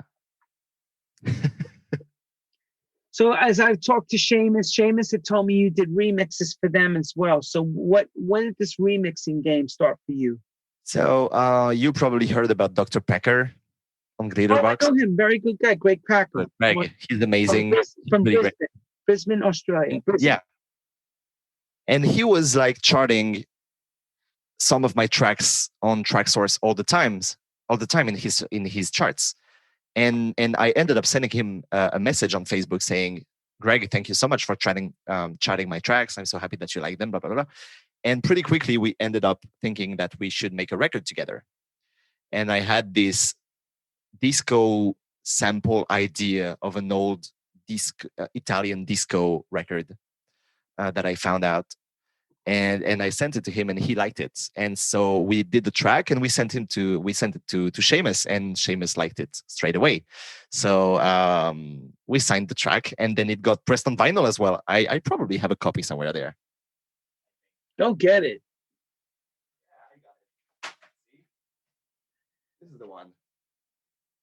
On Relove Records, Dr. Packer and Mark Lower. Moods. I have that record. It's very good. Yeah, so that's how we started working together with Seamus. And was that dude defected, that record, or was that still just Big Love and Seamus alone without defected? It was big. It was before Seamus got Big Love into Defected. How'd that record do for you guys? It was funny, the story, because we didn't clear the sample at first. Yeah, tell us the story. Bad on you. We didn't. On you. We didn't clear the sample, so what happened? Tell us what happened. We got the record out, and in a matter of just like 2 days, it was top 10 on TrackSource, and the original label found out about the sample, and they asked us to stop selling it, remove it from the platforms. And so we tried to find a deal with them. We didn't care about the money. I was just like, we wanted to just get the record out, and we never really found a deal with them. And what they did is that they pressed our track on some other vinyl, a red vinyl, without asking us or anything, and they put out the record with our names on it without asking us. So that was funny. So it didn't go further, but that was the thing. Luckily, it only went that far, not to a court. Yeah, of course. Did you guys get nervous and scared, like when you had the email come in to take? Not really, because they were pretty friendly about it. What label was that contacted you guys? I don't remember the name of the label, but the band was called Ago, and I think I could probably find it, but I don't remember the name of the label, to be honest. Did they contact you directly, or they went to Big Love first? They went through Big Love, yeah. And of course, they forward the email to you guys. Yeah. And the question is asked on there, what is this? No, I mean, Seamus knew about it. So, we all agreed on that. And we were just going to stop selling the record. That's it, and that's what we did. So. And then they put the record out as well, and everybody's happy, and everybody goes. Right. Absolutely, yeah. So moving on. So now you and Packer are a hot commodity. Packer's doing his remixes like crazy, of course. Oh yeah, he's amazing. You're becoming more and more, and every day more a household name. Where do you go from here? Do you get any major label stuff? Do you start getting the bigger companies calling? What's the story? You know what? I got my first Defected contract a few months ago, and they were asking me, yeah, but wait, I let me finish the story, because I'm sorry. Everyone, let's take the congratulations back. I hope I'm not gonna say some stuff I'm not supposed to say. No, it's a Let's please see. share. It's so We'll true. see. Quote True If House Stories, please. if I get a call from Andrew Nervous Records at some point, I will, I I will know I wasn't supposed to say that. But anyway, last year during ADE, we were in Amsterdam with Andrew from Nervous Record, with Mike, and with Seamus and some other guys from Defected. And Seamus was like, "Do you have any records for us to listen to for Defected or Glitterbox?" So I sent them a few demos, and they liked one. It didn't end up on Defected. It's gonna end up on the new album actually. But anyway, and Seamus was like, "We are trying to find a remix for you to do for us for Defected," and they wanted me to remix that track, Endor, Pump It Up, which I wasn't a fan of. Absolutely, I wasn't absolutely a fan of the track. And so when Seamus sent the email and asked me to remix Endor, I was like, what the hell am I going to do with that? Because I don't like the original record. And and and I didn't know if I should say yes or no. And Andrew was like, you have to say yes, no matter what you're going to do. And I was like, yeah, but I don't want to make a shit remix. It's Defected, you know. And so I finally found an idea for the remix. And I said to Seamus, okay, I found an idea. Send me the stems. I'm going to try something. I did the remix. It was really like disco and it was dance floor disco actually. And they really liked it. So they started promoting the remix in their radio shows and podcasts. And I started getting a shitload of messages about the remix every day. And the thing is that it never was released, and it never will. Why? Because the Endor license was bought back by another label, which I'm not going to say the name of. and I think they turned down the remixes that were supposed to be out. So did they license the record from Defected, or was it a legal issue that happened with the record? No. They licensed the record from Defected, and I think Defected doesn't have a hand on the record anymore now, and so the new label that has the license, they turned down every remix that was supposed to be out. Wow. So I'm still, you know what? That was something like 6 months ago, and I still get messages every day today asking me when the remix is going to be out, because Defected promoted it, so it's out there in some podcasts and it happens. It happens. This stuff happens all the time. Yeah, I know that. So that was my first. But it must have hurt your heart and your ego. A little bit, because I was so looking forward to work with them. So there you go. That bell you just heard, everyone, is Nervous Records telling them, shut up now, be quiet. We don't tell Lenny too much, because 35,000 people, including the owner of Defected, Simon Dunmore, is watching, and be quiet.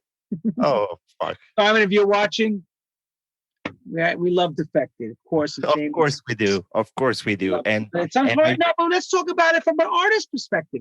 You worked hard on the remix. Yeah. And you knew it was right, because you're getting verification through social media. Yeah. And you know what? I was like, as much as I don't like the original track, I still think it's one of the biggest tracks of last year for them, for Defected. In terms of sales, in terms of radio plays, everything. And I was like, wow, they asked me to remix like one of the biggest hits of the year. I felt honored. Yeah, because you know what? Also, your musical career and your DJing career skyrockets, or something like that. Yeah, and I was like, this is going to open so many doors for me.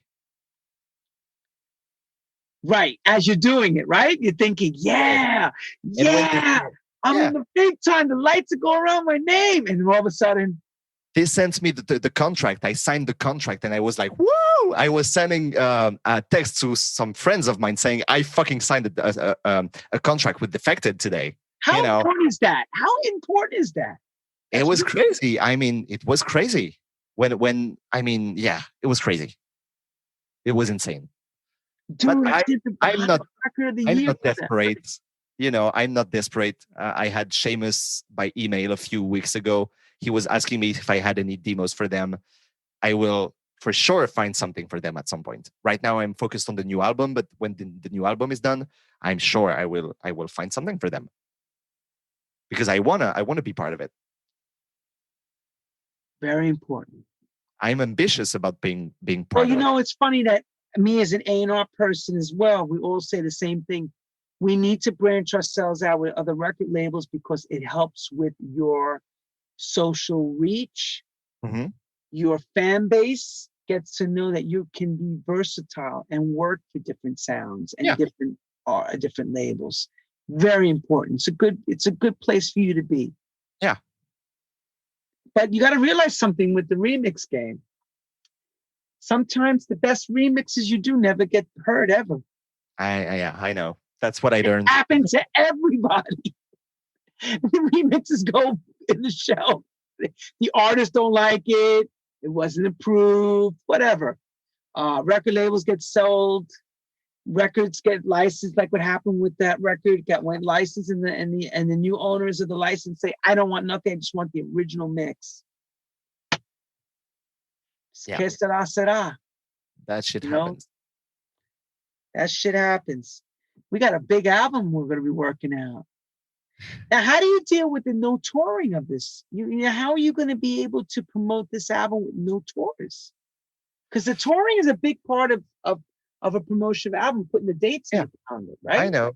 I have no idea how it's gonna go. We're gonna put out the first single, I think, by the end of the year. Then we'll probably have another single early next year, and probably the full album around spring, maybe. So hopefully by then, the whole COVID thing will be not maybe not over, but you know, less present. So I let's ask hope. the next question. Do you believe COVID is real? Yeah, yeah. I'm not that kind of like conspiracy theories. Uh, you know, Do you believe there's a vaccination? right now, no, but I hope there will be. I hope because otherwise I don't know what we're gonna do. Are you listening to your Macron and all the government officials telling you information? Do you believe what you're hearing? You know what? I don't watch TV a lot. I probably watch the news once a week, and that's it. I when I turn the TV on, it's to watch movies or watch series online, and that's it. I try not. I think what I do think is that people. I probably think this is the same in the US, but in France, no matter which channel you put on, they're just talking about that 24/7, and that's just not possible. I mean, at some point you have to not stop. I mean, this is part of the news, but you have to be. I don't know. You have to step down a bit. You being of this new generation of the new school, how do you view America and all the stuff that's coming from America, or from the French perspective? Share that with some of the Americans, because everybody always asks me, what are the Europeans thinking about how everything is going down? What are you Uh, guys talking about over there, like looking at America? you know what? I don't really know what French people think about America. I think there are two ways for French people to think about America. One is the people that went to America at least once, and the people that never went there. That's it. You know. Um, yeah, that's pretty much it. I think what I look to with America. I don't remember the question. I got lost. I got lost. Sorry. Please ask me the question again. The French perspective, we used to say to ourselves years ago when Americans came to France, they would always go, Americans are so full of themselves. Americans are, so big, and everything is large and big and fat. Is it truly taken like that from the French eyes looking at America? Are Americans really Yeah, like that? You think so? yeah. I think French people see America as, I don't even know. I mean, from my perspective, I really love America. I love going to New York. I went to New York 4 times, and I'm still not tired of going there. Um, I mean, this is the only American city I've been to so far.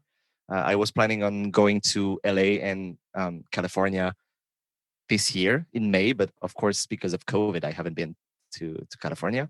So I'm hoping I'm going to go next year and visit more of America. And you know what? There was the first debate for the U.S. last night, right? You Yes, watched it, Joe Biden and Donald J. Trump. Yes, sir. and I, What did you you know think? what? What did Um, you think of that? I watched it a bit this morning when I woke up, and the first thing I thought was, "This is the best sitcom ever." Like for us, for French people, this is the best sitcom ever. This is my phone ringing. Sorry. I mean, go ahead. So yeah, this is what I thought of the debate. I mean, it doesn't belong to me. It's not my country, whatever. But I'm just like really interested in what people think over in America. Mm. Watching that last night, it was just tough. That was crazy. I watched it for like 30 minutes and I was already tired of Yeah, you of can't listening to follow them. it. You can't follow it because Exactly. it's too much. The president is constantly butting and stopping the guy from talking, and that's not cool. But that's how he rolls. That's his style. It's like if you were trying to explain something and I constantly interrupt you, That constantly was stop crazy. you. Yeah. So I mean, I don't wanna, I don't wanna talk political because I know it's gonna happen. Everybody Yeah. starts getting angry at me or because I'm showing my views. But I just say one thing: the whole system, in total, right or left side, it was a disgrace last night for me. From Oh my yeah. a total disgrace, total disgrace. Either It was side, like the we were guy's right watching or the wrong, two old guys from the Muppets, screaming, right? yelling, Yeah. stopping. I was like, let him talk. Let him talk. That's what I kept saying to the TV. Let him talk. Ah, But was insane. it was insane. When is the second one? The next 2 weeks. Well, we got Oh, 30 days before the election, so they're gonna get him out. I mean, oh I yeah. watched some of some of the news reports after, because I'm big into politics. I love politics. I think I should have been in politics and after music. I I love don't follow music too. I love politics that music. much. I love music. Everybody knows I love music. Big music guy. I love doing it. You know it. Like this guy said, you know it, and I know it. I love when he says that over and over. You know it, and I know it. What did I know? I didn't know that you let out, you didn't follow, the protocol from the CDC. Like, I know when he said that, you know it, and I know it. I don't know this. You got to tell us what we don't know. This guy's funny when he talks to the president. Sometimes you go, well, wait a minute. How do we know it? We don't know the information that you're reading. We don't know any of that stuff on the ground. We can dream about what Hmm. we think we know with the government. There is so much secrets. We have no clue. It's hard to play the game when you're in the top of the risers up on the football, like watching a football game. You could scream at somebody, say, "No, you missed a shot." But unless you're on the field playing it, you don't understand what goes into it. It's the same as Hmm. music, same with whatever you're doing in life. You have to be in it, completely in it to win it. Oh yeah. So, a couple of my questions I need to ask you. I can't say the old Mark Lower to the young Mark Lower, but I'm going to say this. The Mark Lower who is wiser of today, speaking to the young Mark Lower with his mom and dad, was there anything he would tell the young guy to change up to now? I'm gonna be honest with you. if I had to talk to my younger self, I would tell him, go ahead and do the exact same thing because there's nothing I regret. Like I, you know, I made some mistakes at some points. Okay. It's always hard to, even now, I mean, I'm still finding myself in some phases where I think, is this going to go forever? Is this going to stop next year? Is this going to stop in 10 years? I have no idea. But the thing I'm sure of is that I want to make music and I want people to hear my music. And that's just what I want to do. And as long as it works, then I will do that. And so what I would say to that younger self would be do whatever the hell you want. And as long as you do it good, then do it. If it makes you happy, do it. Can you share any tips with the up and coming guy who sat at high school doing what you're doing? Can you say to him, hey, make sure you do this or make sure you do that? Is there any things you want to share with any of these younger people listening? Yeah, practice a lot. First of all, practice, practice, practice, practice. Even if you don't know shit about music, just try to find. I mean, today you have a lot of tutorials on YouTube, for example, so you can learn pretty quickly how to use DAWs or whatever plugins, and you can learn really, really quickly. I still do that myself now. So, I'm always learning. I'm learning every day when I work. So practice a lot. Surround yourself with good people, not people that eat your soul. you know, Surround yourself with nice people and uh, listen to your friends and your family, and hopefully they will be supportive. But And be that's it. careful when you listen to your friends, because some of your friends don't have your best interest. That's Remember true, that. but that's when you know if they're friends or not.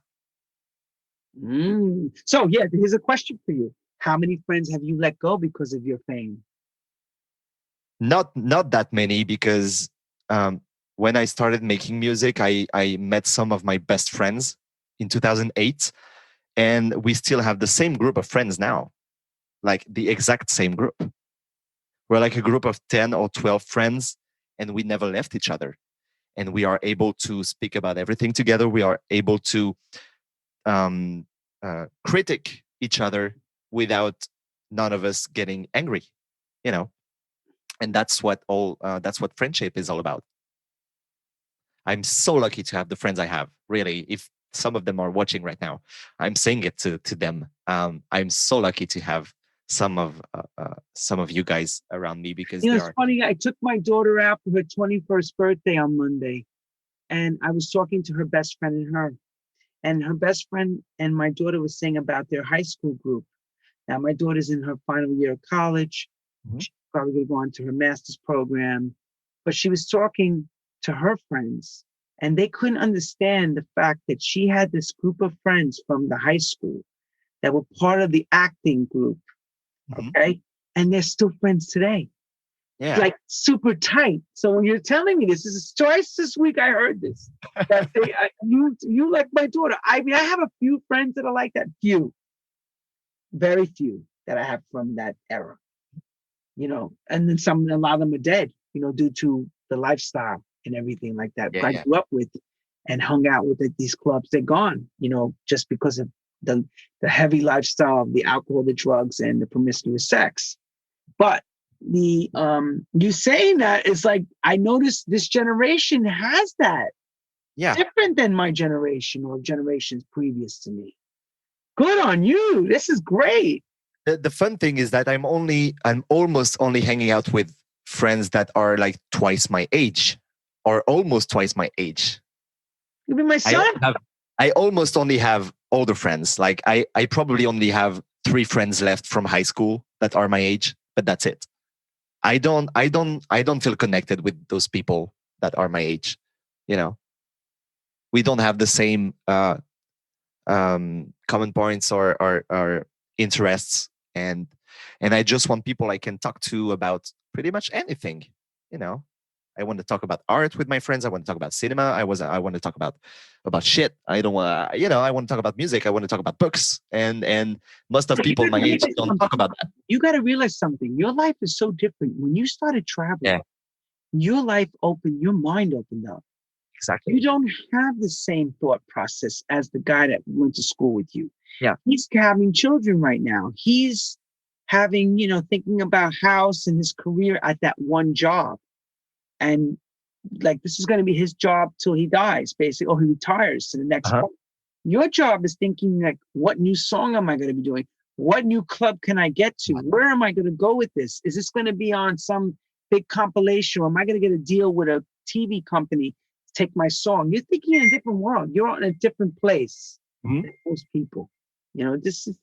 It's a different way of life, the way we live this music stuff. So, salute to Yeah. you. Cheers to that. Cheers to friendship. Yes, and thank you for coming on. Let's see. Do we have any? Thank you so much for. Oh, I'm glad everybody. Somebody mentioned that Terry Hunter played a remix of yours of a Twister joint. It never got released. I still need that joint. I don't know what Twister joint that was. That was probably they were talking about me. Yeah. That's probably the Endor remix from Defected. It's never going to be out, guys. It's never going to be out. Let's clear that up. It's coming out next week in Fantasy Time. Fantasy Records. And you know what? Someone a few weeks ago sent me a message and I said to him, well, then the remix is never going to be out. And he said, but can't you take your remix? Because I didn't use any stems from the original track except for the vocal. And so he said to me, can't you take like the track you did, remove the vocal, and then make a new vocal over it and release it? But I cannot do that, guys. I cannot do that because I'm still under contract with Defected. So, I cannot do that. What kind of trouble can you get into for that? I have no idea, but I don't want to risk it. And make the label angry. Exactly, yeah. I still want to work with them, so. Not like it was a one-off type of situation where you can just walk away. And nobody understands that. They think it's like, oh, you could just go do changes. They don't realize there's legal ramification to making something like that happen. Yeah.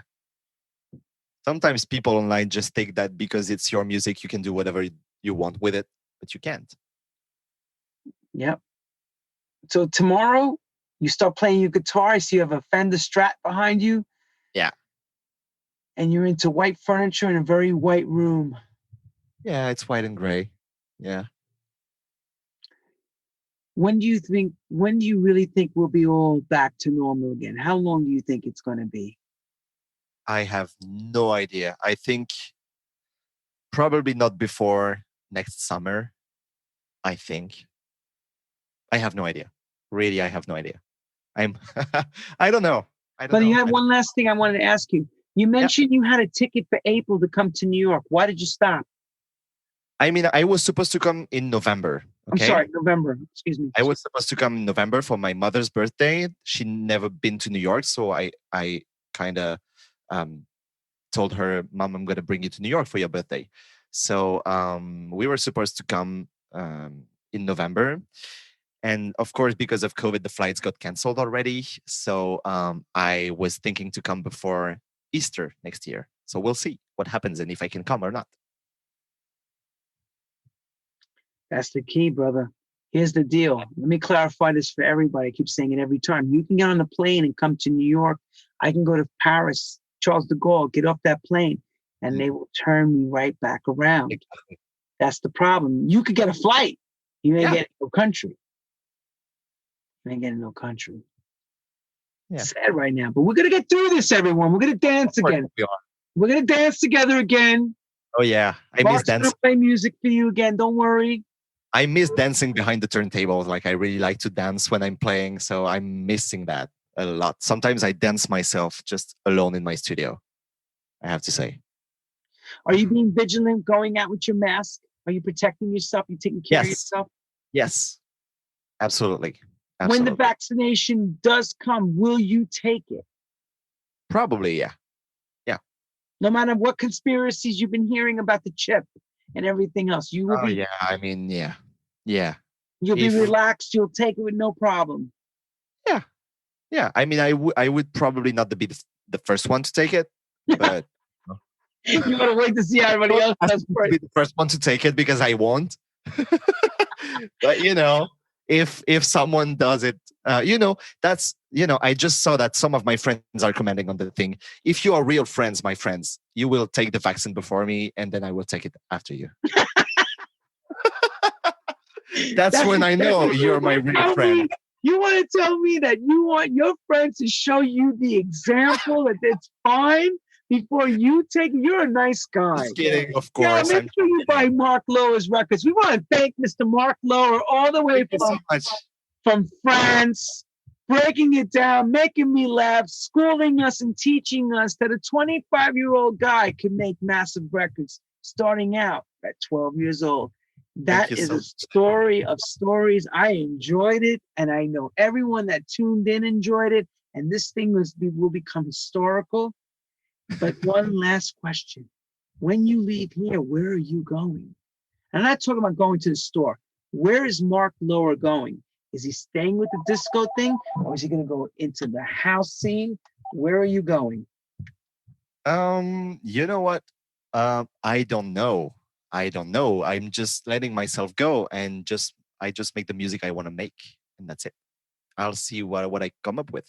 I just hope the people will follow me with it, and be happy to hear what I can do apart from new disco and house.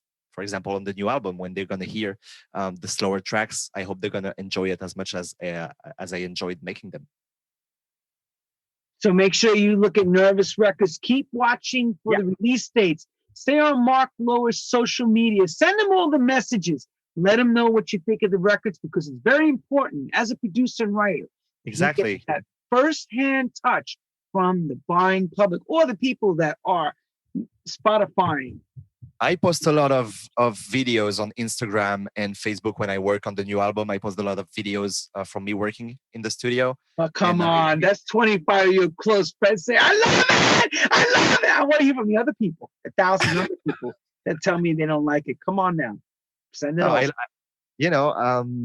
And I really enjoy watching the people commenting on the videos and saying, wow, this track is amazing. I cannot wait to hear the full track. So I'm so happy because what's super cool though about that? I always tell everybody, you get on the spot A&Ring. So before you're even you're beginning to get a track going, you already know if you have something exciting about it. There's some heat on the record, I call it. It's already in the right way. You could tell from the gauge, just from how people start hitting the likes or not. Exactly. Is there anything, did I not cover everything? I think I covered soup to nuts with you. I think we did. One last question. Why are you wearing that Diesel t-shirt, may I ask? That's just a brand I like. Because it looks very rock and rollish. Are you into rock and roll too? When I was younger, yeah, a little bit. I knew it. And the tattoo is telling me it's got like this rock feel to you. I have this one is the Ray of Light logo of the Madonna album. This is a Jean-Michel Basquiat. I've never seen Ray of Light anyone ever have a tattoo of that album. Well, there you go. So this is a Jean-Michel Basquiat tattoo. I just did a Keith Haring tattoo last week, right there. I don't know if you can. Bring that closer to the camera. People want to see that. Oh wow! Look at that, everybody. Oh wow! Where's Benny Soto? Benny has his too. Yeah, Benny has a tattoo. Benny has Keith Haring tattoo. Benny's another great guy. Oh yeah. Benny hung tight. Those that know, Benny hung tight with Keith Haring. Worked with him for a while. I know that, and I only learned about it this year, and I was like, "What?" And at the Paradise Garage street fair, him and I were dancing on the street dance, and we had one friend that was very, very close. Both him and I didn't know this back then. David Lozada, who brought me to the garage, was also Benny's close friend. And Benny had something similar story to I had with David. And it was like brought us even closer. So when you said when you mentioned the tattoo of that, I know Benny has, for those that know, Benny Soto works with Mike Nervous. Yeah. With their parties. And now I see there's some new club that is being involved, Quantum in Brooklyn. There's the old analog spot, I noticed. I don't know. Is Mike Nervous involved with that or no? Do you know? I don't know. Because I only saw Benny in the pictures with the sound system. So I mean, they're getting something together with that room. Proud of him. Benny's a great guy, great promoter. He's amazing. Knows shit. He knows the game. He was around since the garage. He knows it all. I love that about him. I worked for him too. Great, great, great promoter. Great promoter. Works with Danny Krivit. He's done some of the best parties New York's ever had after everything. And, he's one of the best promoters in our game. He was the first to make me play in New York. I knew that. Him and Rob, was it Rob too? At the time, Rob. Output 4 years ago. What was it? Dance Here Now? The Thursday night party? No, it was a Saturday. Was it Nervous Record? Yeah. Yeah, Saturday's a gay night there. It was insane. Oh my God. Insane. That was just weeks before the Output closed. Yeah, when Cielo and Output closed, it was the end of another era. And now on to our new era. We like to wish, I don't know if I'm supposed to mention it, but I saw it on Facebook. Looks like they're building another room. Oh, nice. Yeah, I saw the pictures and I saw the system. Looks pretty mean. Hit up Benny Soda. Say you heard Lenny say it. I don't know if it's true, but I did see some pictures of some room and some sound system. And I know who the people behind it. I recognize a lot of people because I worked with all of them. Next week, we got Jay Cribb. I'd like to thank everyone for staying with us for almost 2 hours. Thank you so much. True House Stories. And it's already late for you and friends. Wrap it up. Have a good night. Thank you so much again, Mark Lower. And good luck to this album. I can't wait to get it and review it and hear it. And I will rock it. Thank you. Thank you so much. More power to you, baby. Take care, everyone. Have a great night, great day, wherever you are. We love you. Love, peace, and harmony. True House Stories. Have a good one. Take care.